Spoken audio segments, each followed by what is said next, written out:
8 April 2026 रोजी Ambad police Thane हद्दीत घरफोडी झाल्याबाबतचा गुन्हा दाखल होता। याबाबतचा तपास नाशिक शहर गुन्हे शाखा युनिट क्रमांक 1 चे पोलीस अंमलदार करत होते।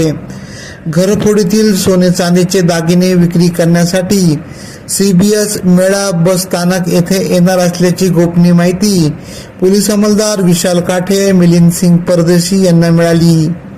त्वरित वरिष्ठांच्या मार्गदर्शनाखाली सदर ठिकाणी जात सापळा रचत सचिन चंद्रकांत डबके वय 18, अतुल प्रकाश तुंबडे वय 19 यांना व एक विधी संघर्षित बालकास ताब्यात घेत विचारपूस केली असता त्यांनी गुन्ह्याची कबुली दिली।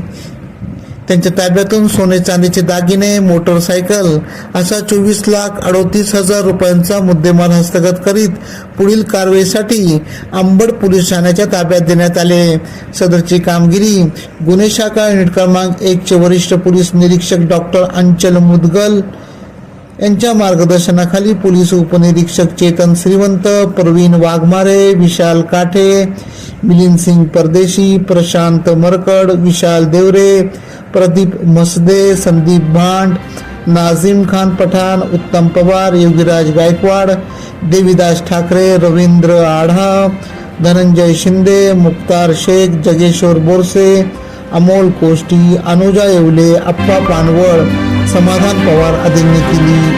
AKP न्यूज साठी ब्युरो चीफ अनवर खान पठाण, नाशिक।